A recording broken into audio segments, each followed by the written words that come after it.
¿Nos escucha? Ya.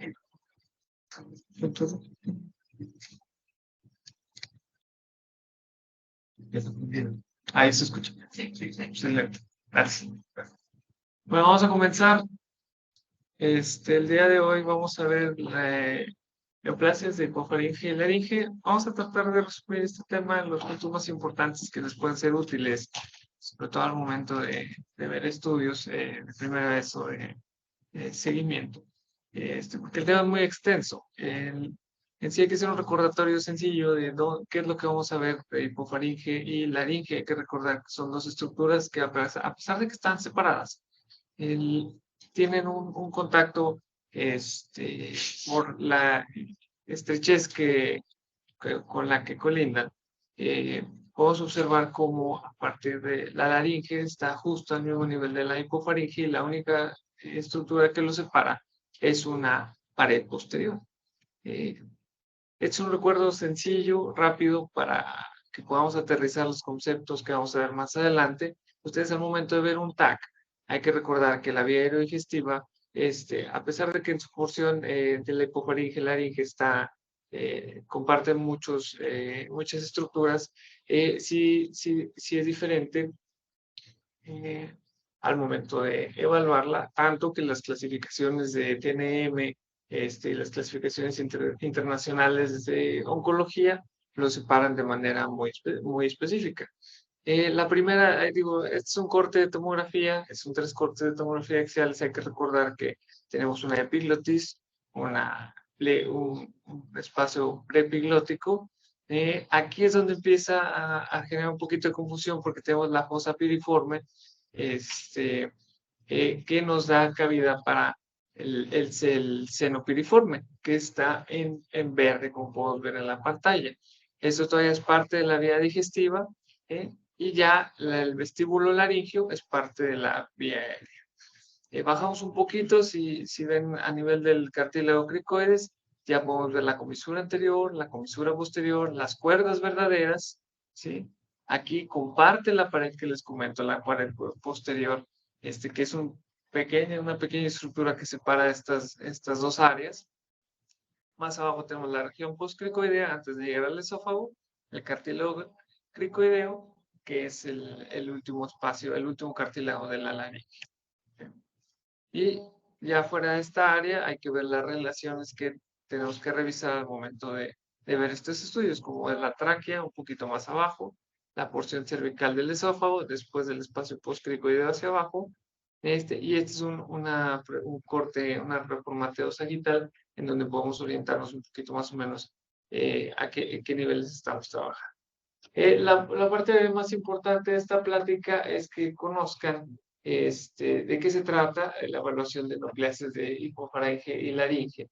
Esto quiere decir que hay que ponerle especial atención a que es una evaluación clínico-radiológica.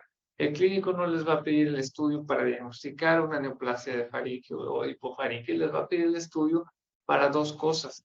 Una, para confirmar el hallazgo, y algo más importante es ver la extensión del hallazgo. Usualmente el clínico ya le hizo una endoscopía, la sintomatología o el cuadro clínico es algo muy evidente. En algunos casos lamentables el cuadro ya está muy avanzado, pero al final nuestra chamba es hacer la valoración de la extensión submucosa. Como pueden ver aquí en una endoscopía, el clínico tiene una evaluación bastante buena de la extensión mucosa de la enfermedad. Esto es lo que normalmente ve el otorrino, el neumólogo, a veces el gastro, pero nosotros vamos a ver el estudio de imagen, y el estudio de imagen vamos a ver la extensión submucosa de la lesión, ¿sí? Aparte de si hay metástasis ganglionares o metástasis a distancia. Ese va a ser nuestro trabajo. Aquí tenemos un ejemplo en donde la extensión, la valoración mucosa, pues es limitada, pero la valoración de la submucosa que podemos realizar con el estudio, vemos cómo hay una extensión del proceso neoformativo del tumor de manera profunda. Como podemos ver en la imagen de la derecha, tenemos una invasión del espacio paraglótico derecho. Tenemos a veces casos de extensión extralaringio que no son tan evidentes a la endoscopía, y este reformateo coronal muestra como hay lesiones transglóticas que puede que no sean tan evidentes o que generen dudas al momento de la valoración clínica. Entonces, ese es nuestro trabajo. El método de imagen más utilizado o que se recomienda, que no debe faltar, es la tomografía computarizada. Ya sabemos que aquí tenemos un protocolo especial, que es el que recomiendan usualmente para este tipo de procesos. Y las recomendaciones generales es que sea una adquisición multidetector subcentimétrica, con reconstrucciones de 1.5 milímetros y que la inyección de contraste sea bifásico. Aquí ya sabemos que hacemos una doble inyección con una adquisición hasta los 2 minutos. ¿Cuál es la importancia de este protocolo? Es que al momento de nosotros retrasar la adquisición del barrido con la tomografía, permitimos que se impregnen las mucosas y las estructuras del cuello y al momento de inyectar un segundo contraste, nos permite ver las otras estructuras que no requieren tanto tiempo para realzar, como serían principalmente las estructuras vasculares. Al momento de nosotros tener un protocolo bifásico, puedo ver las estructuras básicas del cuello y aparte el componente vascular. Hay que recordar siempre que hay que hablar con las pacientes en caso que requieran alguna maniobra, pero usualmente nada más para reforzar el punto de que es una respiración tranquila y no moverse. ¿Cuántas veces no hemos visto que el paciente o carraspea o deglute o el mismo protocolo a veces puede pedirle que sostenga la respiración y eso es algo que no queremos? La resonancia magnética en sí es nada más una herramienta que nos ayuda a resolver dudas. La resonancia nos va a decir si tiene una extensión y vamos a delimitar esa extensión. ¿Por qué? Porque al momento en que, sobre todo el espacio prevertebral, porque al momento en que brinca la lesión a un espacio en específico, como en este caso el espacio prevertebral o fuera de la laringe o hay una invasión de cartílago, aumenta bastante o cambia el manejo que le van a dar a nuestro paciente y cambia el estadiaje que le podemos dar. Y por último, el PET-CT, aunque es el más caro de todos, nos ayuda como estudio de extensión para ver adenopatías ocultas o metástasis a distancia. Ya sabemos que el PET abarca todo el cuerpo e incluso podemos, en ciertos centros, se puede utilizar la herramienta de NIRADS para los seguimientos oncológicos. Es como se puede llegar a ver por tomografía y por resonancia. A nivel del primer corte es a nivel del epiglotis, vemos esta carita de fantasma en donde vemos el pliegue de la epiglotis, vemos cómo se ve en resonancia también. Bajamos un poquito más, siempre orientado al eje de la laringe. Vemos el espacio preepiglótico, ¿sí? Que en la resonancia, al momento de que se comporta como grasa, va a brillar. ¿Sí? Un poquito más abajo, en el tercer corte, tenemos las cuerdas o las bandas, que son las cuerdas vocales falsas, ¿sí? Pero para no perdernos, el punto más importante al momento de evaluar una laringe es al momento de que ustedes lleguen al cartílago aritenoides, que es que está más o menos en este corte axial, ahí es donde tenemos las cuerdas verdaderas y ahí podemos empezar a dividir lo que esté hacia arriba como supraglótico y lo que esté hacia abajo como subglótico. Entonces, más o menos se ve así por tomografía. La estructura más importante a reconocer es el cartílago aritenoides, que es este puntito que está aquí, ¿sí? Subrayado. Y en la resonancia se ve más o menos. Y lo que esté debajo de esto, ya cuando tenemos el cartílago cricoides, que es una dona, pues es el espacio subglótico. Bueno, ahora sí, entrando en tema, el carcinoma hipofaríngeo, que me va a decir, doctor, pero todos las neoplasias de hipofaringe, laringe son carcinomas epidermoides. Sí, más del 90% son así, pero hay que entender qué hay que hacer con ellos, porque, como les digo, lo más importante es hacer un reporte que le ayude al clínico, sobre todo en la extensión. En México, lo último que tenemos registrado, que es en el GloboCan, en el Observatorio de Cáncer, al 2020 la incidencia del cáncer de hipofaringe era de 205 casos, de 205 casos, una prevalencia estimada a 5 años, que eso nos da a 0.16 por 100,000 habitantes. O sea, es muy poquito, es raro. Aquí lo vemos mucho, pero es un centro grande. Usualmente casi siempre son carcinomas epidermoides, pacientes añosos, el promedio de presentaciones a los 55 años. Es más común en hombres, Se estima y casi siempre se asocia a etilismo y tabaquismo. A diferencia de los cánceres que encontramos un poquito más arriba en la cavidad oral o en la nasofaringe, no se asocia a algún patógeno infeccioso específico, como el BPH o el Epstein-Barr. Aquí podemos ver cómo el espacio que vamos a volar es un espacio muy pequeño. Esta es la hipofaringe, como podemos ver aquí en la reconstrucción en sagital. Y los cambios en el estadiaje que nosotros comentamos o al menos describimos en nuestros reportes cambian de manera muy sencilla porque la extensión de algún proceso neoplásico aquí con afección de alguna de las diferentes espacios o fases brinca o aumenta bastante la clasificación como podemos ver aquí. Si se fijan en amarillo tenemos la porción digestiva de la vía digestiva.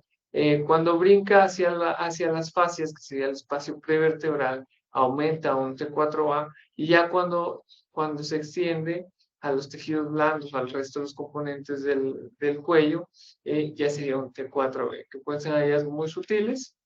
Usualmente la presentación clínica no es muy difícil, ya que el paciente va a venir con amasis cervical, faringodinia, otalgia. Hay que recordar que una causa de otalgia puede ser un carcinoma hipofaringe. ¿Por qué? Porque a partir del hipofaringe conecta con el vago y a través del nervio de Arnold puede llegar a dar un dolor referido a nivel del oído. Entonces, si tienen un paciente que no le encuentra con una otalgia recurrente o refringente a tratamiento, hay que sospecharlo. La disfagia o la odinofagia, por obvias razones, está en el trayecto. Y por último, la disfonía. Ya cuando se presenta con disfonía, usualmente son estadios muy avanzados. Lamentablemente, el cáncer de el carcinoma de hipofaringe es muy silente. Ya cuando da síntomas, ya está en un estadio un poquito avanzado. Se llega a asociar a síndromes de Plummer-Vinson, aunque estos sean síndromes un poquito raros, contienen anemia, redes esofágicas, quelosis, glossitis. ¿Sí? Se divide en varios sitios.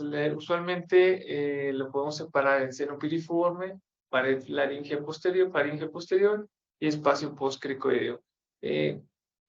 Dependiendo de dónde estemos, pero en general, que siempre el más común es el seno piriforme. Y digo, este es un esquema que nos facilita un poquito entender los subsitios. ¿Sí? El seno piriforme es esta estructura como pera invertida que tenemos al lado de la laringe, al lado y atrás. La pared faríngea posterior es la estructura que nos separa el espacio prevertebral o el espacio vertebral de la hipofaringe. Y la mucosa postcricoidea o el espacio postcricoideo es ese espacio pequeño que está justo antes de llegar al esófago cervical. Aquí lo vemos por imágenes, un poquito más sencillo. Vemos cómo al momento de hacer una maniobra de Valsalva, que es la importancia de estas maniobras, se distiende la vía aerodigestiva y podemos distinguir las tres estructuras. En rojo pueden ver la pared que separa el espacio postcricoideo o el espacio de la laringe de la hipofaringe. En verde vemos la pared faringea posterior y la estrella de este caso sería el seno piriforme, que si podemos ver se extiende desde la entrada a la vía digestiva hasta el nivel de las cuerdas vocales. Entonces es una estructura bastante grande y mientras más abajo encontremos la neoplasia, es peor pronóstico, ¿no? ¿Por qué? Porque guarda una estrecha relación con la laringe. Entonces, este es un esquema representativo que se llama seno piriforme, igual que la apertura piriforme que tenemos en la nariz, es porque tiene forma de pera invertida. Entonces, si ustedes imaginan la pera, la base, usualmente al momento de encontrar los tumores acá, no tienen tanta afección del resto de la economía, pero al momento en que se afecta el ápex o el ápice o la punta de la pera, que es a nivel de las cuerdas vocales, ya estamos hablando de un tumor que puede tener un comportamiento un poquito más agresivo simplemente por la continuidad que tiene con las demás estructuras. Quiero interpretar nada más. Fíjense cómo en este estudio o estas imágenes, quiero darle la particular atención al seno piriforme. El seno piriforme representa básicamente la parte olvidada de la hipofaringe. Entonces, no solamente la faringolaringe, sino de la hipofaringe y la laringe. El seno piriforme es la parte olvidada y una lesión iniciada en el seno piriforme, que es la parte más lateral, puede llegar incluso al vértice, con esto se relaciona con la glotis. Entonces, para distender esto, hacemos maniobras y lo podemos ver bastante apropiado. Sin embargo, los endoscopistas, bueno, el otorrino va directo finalmente a esta área, aunque al área que él también debe de checar, que es el seno piriforme, pero sin embargo, siempre atrae la vía aérea. Y entonces se van a la laringe y luego ven cómo se llama. Y esta parte no siempre se entiende de manera apropiada los médicos en entrenamiento o otorrinos podrían pasar de desapercibir una lesión en el seno piriforme. No se diga los gastroenterólogos o los neumólogos. Los gastroenterólogos lo que quieren es llegar al anillo superior y de ahí ver todo el esófago en toda su extensión y pasar al estómago y demás. Y se olvidan del seno piriforme, entonces ese es el otro punto. Y los neumólogos, pues obviamente se van a través de la laringe, pasan aquí y van directamente a la vía aérea, tracheal y bronquios y demás. Entonces, esta parte tenemos, es parte, básicamente nos la están heredando. Entonces, es bien importante que reconozcamos esta anatomía porque aquí es el asiento donde de enfermedades que no son diagnosticadas de manera temprana y condicionan muchos problemas de diagnóstico porque llega un momento en que crecen tanto que van y afectan directamente a la laringe hasta que, entonces, aquí primero la clínica es sumamente importante para determinar si primero del seno piriforme o de la vía aérea digestiva o bien de la laringe. ¿Vale? Pero sí, es muy importante lo que está comentando Osvaldo. Y recuerden, el TAC lo utilizamos por conveniencia. La mayor parte de nuestros pacientes llegan en estadio muy avanzado. Obviamente nos sentimos muy a gusto y cómodos haciendo diagnóstico y estadiando pacientes que tienen cáncer en cabeza y cuello con tomografía computada por la posibilidad de una adquisición rápida y darle la instrucción al paciente y se adquiera en segundos. Sin embargo, la resonancia, pues a lo largo de las secuencias, el no poder realizar maniobras nos hace que eso no sea el mejor método para evaluar. No porque no sea una mejor calidad de relación de detección de tejidos blandos, es una mejor relación de contraste que nos permite hacerlo muy bien. La mujer se lo puede delimitar perfecto, pero si hay un movimiento, pues, estamos en mala situación para hacer un diagnóstico. Gracias. Gracias, doctor. Es correcto. Bueno, y ya pudiendo, ya sabiendo que hay varios subsitios para este tipo de carcinoma, aquí nada más es un resumen de cómo se puede extender. Se puede extender hacia arriba, se puede extender hacia abajo, se puede extender hacia los lados y hacia enfrente y hacia atrás, ¿sí? Usualmente ya cuando se detectan, hasta el 60% de los casos presenta fijación de las cuerdas vocales, sobre todo cuando hay afección del lápiz. Si se fijan en este esquema en coronal, la lesión se puede extender hacia el supraglotis, espacio postcricoideo hacia abajo, hacia la laringe. Aquí podemos observar un corte axial en donde se mete muy fácil, sobre todo cuando está aquí a nivel del ápex, se mete muy fácil a la laringe, que es el espacio paraglótico derecho, puede erosionar la parte posterior del cartílago cricoides, que es esta, y muy fácil se mete al espacio prevertebral que está hacia atrás. Ya en los casos más avanzados, que no lo que queremos, engloba las estructuras vasculares que tiene adyacentes. ¿Sí? Bueno, ya sabiendo esto, podemos ver los ejemplos de carcinoma de epidermoide, de un seno piriforme, en donde aquí tenemos la visualización en la endoscopía. Al momento, este es un esquema y estos son los hallazgos donde vemos una lesión de aspecto solear con epicentro en el seno piriforme derecho, que tiene un realce bastante marcado y al menos aquí está documentada una erosión del cartílago cricoides, ¿sí? Ven cómo se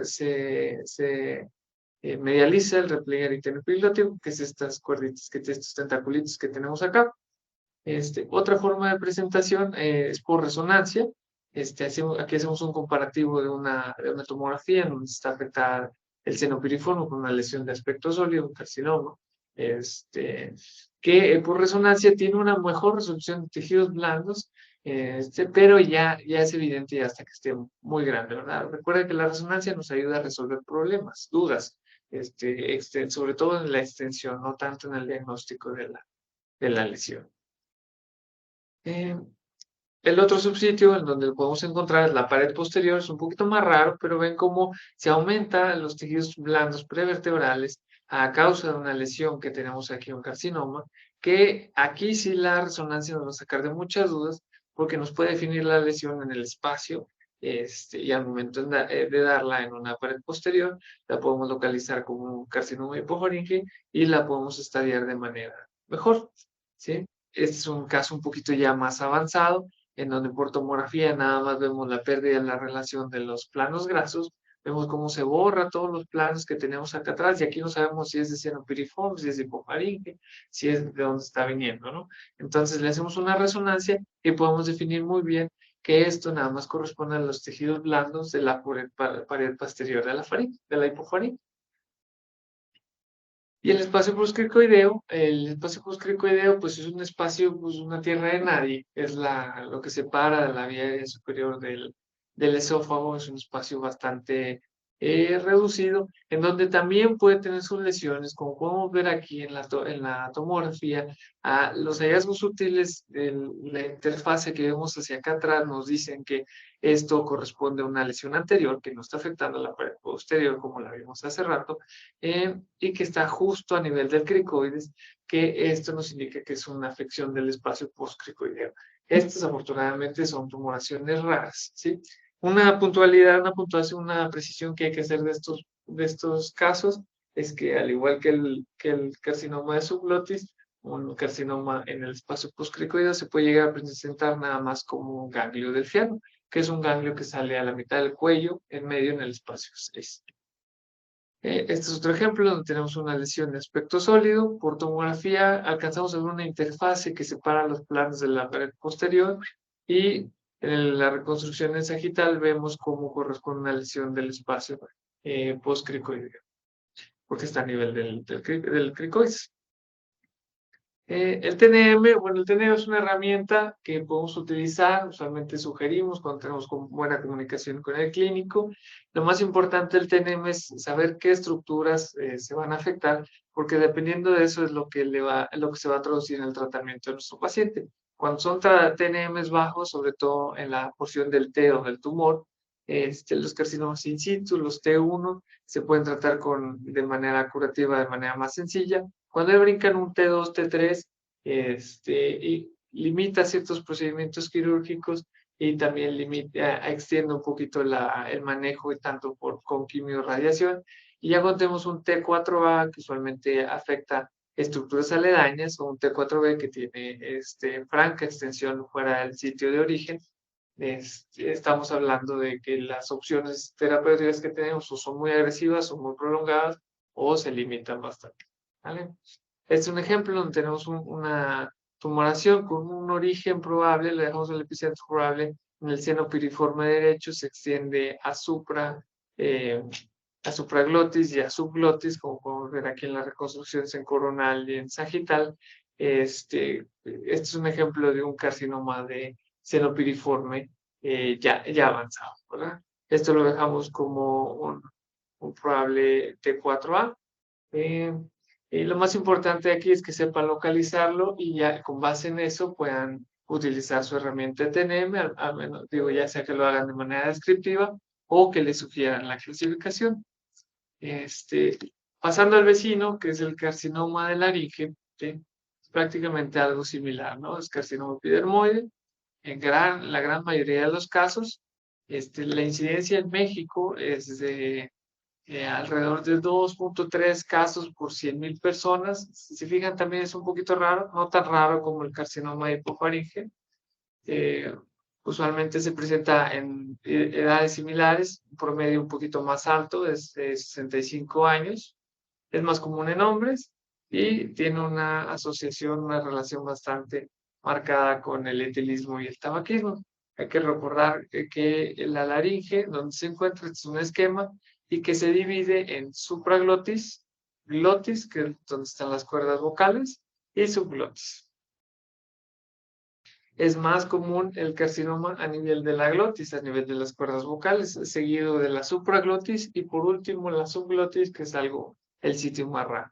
Usualmente estos tumores son detectados de manera temprana, afortunadamente. ¿Por qué? Porque llega el paciente con disfonía, al paciente le cambia la voz, trae garraspera, trae cambios en el tono o en la frecuencia de su voz y son muy evidentes, por lo cual se llegan a atender a tiempo, en la mayoría de los casos.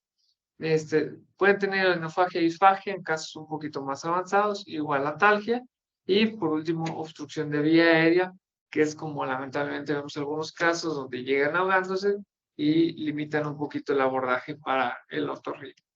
Algo bastante importante para estos tumores es entender cómo se extienden. Van a decir, bueno, la laringe es un espacio muy pequeño que vamos a, digo, ¿qué tantos puntos hay que checarle? Bueno, hay que entender que hay puntos fuertes y puntos débiles por donde se extiende este tipo de tumores. Usualmente los puntos fuertes es donde está el hueso, el cartílago, ¿sí? Donde se empieza a debilitar las estructuras son las uniones miotendinosas, son las incidencias de los paquetes neurovasculares, ¿sí? O son los forámenes propios de la anatomía. Ahí es donde van a empezar es donde van a tener un punto de acceso o un punto de extensión en los tumores que lleguemos a presentar. Este es un ejemplo, en donde un tumor de glotis, ¿sí? Se puede salir a través del ángulo tiroideo, que es este punto que tenemos aquí, por imagen, esta hendidura en el cartílago tiroideo anterior, presenta un punto de salida para los tumores. La porción anterior del tiroides también puede presentar un punto de salida. Los puntos de inserción de la membrana, ya sea la membrana tiroidea o cricotiroidea, es donde podemos tener un punto de debilidad en donde se sale, como podemos ver aquí en el esquemita, que es esta membranita pequeña, es donde se puede salir el tumor. Y la región posterior no se diga, ¿verdad? Porque es donde tenemos menos cartílago y es un punto fácil para que se extiendan los tumores, ¿sí? Tenemos otros ejemplos en donde tenemos la membrana de la membrana tiroidea, que es lo que estamos viendo aquí, cómo se sale a través de la membrana, a través de los músculos faringios constrictores, la unión cricotiroidea y la unión y la membrana cricotiroidea hacia abajo, ¿sí? Por eso hay que reconocer estas estructuras en donde se pierde los puntos fuertes, que serían los cartílagos y los huesos, para entender la extensión de la lesión. Hay que entender también los espacios. Por ejemplo, aquí tenemos el espacio preepiglótico, que está enfrente de la glotis y que es un sitio común de extensión tumoral, ya sea de arriba hacia abajo o de abajo hacia arriba. Aquí tenemos un ejemplo donde una tumoración de glotis va y se mete al espacio preepiglótico. Se ve de esta forma en el corte axial, donde tenemos tejido blando o tejido tumoral en este espacio en donde normalmente hay grasa, ¿sí? O este ejemplo en donde el tumor va de arriba hacia abajo, se recarga en la epiglotis y se extiende al espacio preepiglótico, ¿verdad? Otro punto importante es el espacio paraglótico. Ya cuando estamos a nivel de las cuerdas vocales, como vemos aquí en este esquema, hay una pequeña lámina de grasa entre el cartílago tiroides y la cuerda vocal, que es el espacio paraglótico. Ese espacio es muy lábil, ya que nada más es un colchón de grasa. Es muy delgado. Si ustedes lo ven en la vida real, es una laminita de nada. Pero aquí es donde se llega a extender los procesos neoplásicos. Tenemos un ejemplo tanto en axial y en coronal, en donde la lesión se mete a este espacio y lo vemos porque se pierde la interfase o se pierde la densidad grasa, ¿verdad? Como podemos ver aquí, mejor representada el corte en coronal. Del lado izquierdo, digo, abajo tenemos otro ejemplo, un poquito más marcado, en donde francamente la lesión, aparte de afectar todas las estructuras adyacentes, como el cartílago, se oblitera este espacio paraglótico en toda su extensión. Estos son los espacios que tenemos que buscar al momento de que nos piden un estudio de este tipo, ya que son los detalles que nos pueden ayudar para hacerle un mejor diagnóstico, una mejor interpretación al clínico. El espacio cricoideo o el espacio subglótico es un espacio pequeño en donde también podemos tener extensión de nuestras lesiones, usualmente hacia anterior. Si se fijan, ustedes ubican el cartílago cricoides, ubican la lesión y hacia adelante podemos tener una extensión franca de la tumoración, que son a partir de los recesos o los espacios que colindan entre el cartílago cricoides a nivel de la glotis, el cartílago tiroides, perdón, y el cartílago cricoides, como podemos ver aquí en esta flecha. Otro punto fino, pequeño, que podemos evaluar de manera sencilla, es al momento de nosotros buscar el espacio tiroaritenoideo.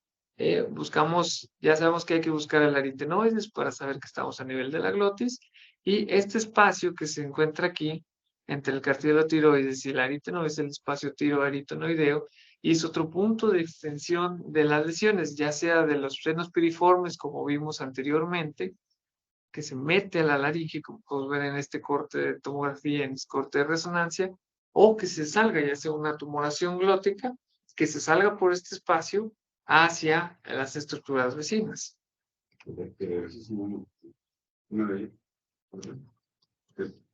Perdón, exacto.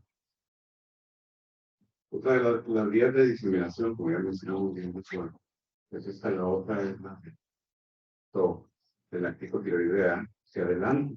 No sé cómo aquí el anillo del cricoides está, bueno, tiene 3.000 esclerosis, el cartílago, pericondrio, pero no sé cómo esta vía se continúa hacia adelante a través de la membrana entre el cricoides y el tiroides. El tiroides se pone como un escudo bajo aquí, pero es esta membrana que es un espacio real y que es vulnerable a una neoplasia, y esa es la vía de diseminación, y esto ya, al pasar de este sitio, se fuera de un plano, es una extensión extralaringe, entonces estaría de manera diferente. Entonces, siempre que ir a buscar esos pequeños sitios, como el que he mencionado aquí, entre el tiroides y el adelante en la subglótis, entre el tiroides y el cricoides. Eso es una dimensión bastante común. Y lo hace que de ahí ya te partes para el esqueleto del TNM. Entonces, si se fijan, si recapitulamos, pues en sí, en estos estudios de imagen, lo importante no es tanto ver la lesión, sino ver la extensión de la lesión, ¿verdad? Y tenemos también una herramienta de TNM para los diferentes sitios, puede ser glotis, puede ser supraglotis, puede ser subglotis. Este es un elemento de consulta. Hay que recordar que mientras más bajo sea la puntuación por TNM, más opciones de tratamiento, más y mejores opciones de tratamiento tiene nuestro paciente. Por ejemplo, en este caso, en donde tenemos una tumoración transglótica, vemos una lesión con epicentro en la cuerda vocal derecha, vemos como tiene un realce franco, tiene una franca extensión hacia la extralaringe, hacia adelante. En la reconstrucción sagital se ve un poquito mejor como no solo está a nivel de la glotis, sino también sube la supraglotis. Y aquí tenemos los dos cortes, tanto arriba como abajo, este es a nivel de la supraglotis y este es a nivel de la subglotis. Vemos como esta extensión abarca toda la caja laringea, y esto nos da un estadio un poquito avanzado, ¿no? Un T4A por lo menos. Este es otro ejemplo en donde se sale francamente la lesión hacia los músculos banda, ¿sí? Este es a nivel de subglotis, y vemos como una erosión franca del cartílago cricoideo, que esto ya es un dato importante. Hay que recordar que para decir que tiene una extensión extralaringe en estos tumores, tenemos que ver el tumor por dentro del cartílago y por fuera del cartílago, ¿sí? Al momento de ver imágenes compuestas que no rebordan, que no sobrepasan el borde de los cartílagos, es donde nos queda la duda y es donde mejor le pedimos la resonancia para aclarar esas dudas. ¿Sí?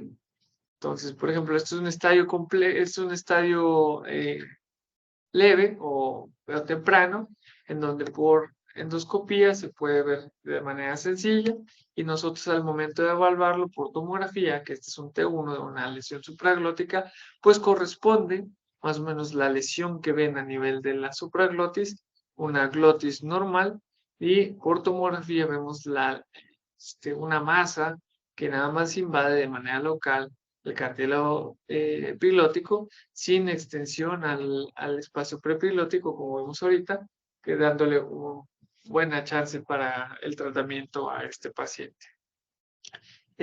Cuando tenemos lesiones un poquito más extensas, como en este caso en donde se sale de la supraglotis o afecta el seno piriforme, pues bueno, esto es lo que le tenemos que decir aquí. Ellos ven nada más la masa y nosotros decimos que tiene tanta una extensión extralaringia como una afección de otras estructuras, como sería el espacio paraglótico derecho, el seno piriforme y todo lo que borran los planos grasos a este nivel. ¿Sí? Ya cuando hablamos de lesiones glóticas, ya detectamos nuestros cartílagos aritenoides, sabemos que estamos a nivel de las cuerdas. El clínico puede ver lesiones tan sencillas como son este nódulo en el borde de la cuerda vocal y nosotros vemos algo correspondiente como un realce pequeño al momento tras administrar el medio de contraste sin una extensión a otras estructuras y esto es algo de buen pronóstico. Podemos ver lesiones un poquito más extensas como esta, en donde vemos que tiene un realce y se pierde el espacio paraglótico derecho. Otro tipo de lesiones que podemos ver son lesiones que afectan la comisura anterior, aquí tenemos la correlación con la endoscopía, la comisura anterior y el espacio paraglótico, como vemos en este caso. Al momento de nosotros hacer una reconstrucción con un kernel de hueso, vemos cómo se hace evidente la erosión del cartílago tiroideo. ¿Sí? Y por último, las lesiones más terribles que tenemos de carcinoma de laringe son las transglóticas, ¿no? Tenemos algo irreconocible por endoscopía, en donde tenemos una masa que afecta a todas las estructuras de la laringe, se extiende al seno piriforme del lado izquierdo, afecta todo el espacio paraglótico, se extiende fuera de la laringe, como podemos ver aquí, se borran los planos que nos distinguen de la pared posterior, esto dándolo como un T4B, ya cuando llega a tocar los espacios prevertebrales. Y en el kernel de hueso vemos cómo hay una franca erosión de los cartílagos laríngeos. ¿Sí? ¿Qué es lo más importante de esto? ¿Cómo se traduce, no? Lo que nosotros le vamos a decir al clínico se va a traducir tanto en el estadio como en el tratamiento. Por ejemplo, cuando hay una afección, cuando hay un involucramiento de la comisura anterior, sube el estadiaje de nuestro tumor T1 a T1B. Si sobrepasa, puede llegar a subirlo hasta T4 si hay una extensión extralaringia. Y esta tablita se las voy a dejar para que la revisen. Digo, usualmente estos casos se revisan conforme los vamos viendo para sugerirle al clínico la extensión y darle más o menos una idea de qué va a dar de tratamiento. Este es otro resumencito en donde vemos las diferentes opciones terapéuticas que tenemos, tanto radioquimioterapia, resección con láser, que es la forma en la que entran los cirujanos por endoscopio, y por último las laringectomías. Hay varios tipos, verticales, horizontales, supracricoideas, y todo eso, toda esa discusión va a partir de lo que nosotros pongamos en nuestro reporte. ¿Sí? En conclusión, lo más importante de esta plática es conocer la anatomía de la hipofaringe y la laringe, poder reconocer los subsitios donde se pueden presentar estos carcinomas. ¿Sí? La historia clínica es fundamental, sobre todo los hallazgos por endoscopía y lo que encontremos en nuestra historia clínica al momento de hacerla al paciente. Las maniobras son importantes, vimos cómo se puede distinguir muy bien el carcinoma hipofaringe con la maniobra de Valsalva modificada. Las tablas actuales son las de la 8ª edición, ¿sí? Es de las que tenemos disponibles a la fecha. Y no olvidar los cambios posteriores al tratamiento, como vimos en la clase pasada, ¿no? que nos pueden meter confusión o nos pueden hacer ruido al momento de ver una lesión, sobre todo cuando es recidivante o recurrente. Y eso sería todo de mi parte. No sé si tengan alguna ¿Algún comentario? duda. Recuerden que el que no hagamos resonancia magnética nuclear es un seguido de los diagnósticos que cuando llega el paciente tienen una etapa muy avanzada.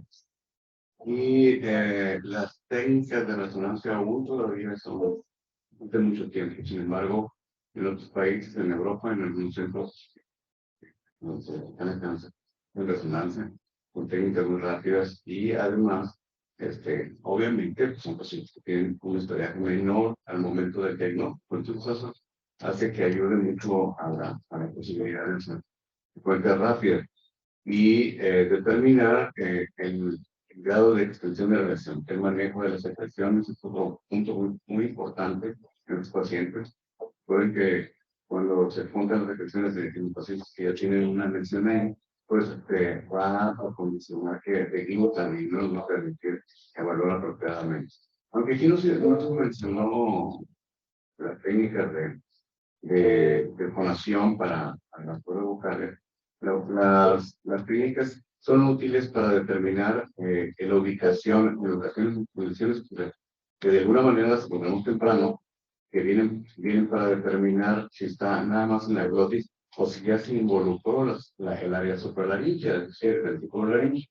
Entonces, las técnicas de I, de fonación de I, inspirada, expirada, inspirada hacen que eso permita que se tensen las cuerdas vocales y nos permita ver el desplazamiento de la cuarta fasa y ver el ventrículo laríngeo de manera corta. Ver si la extensión está muy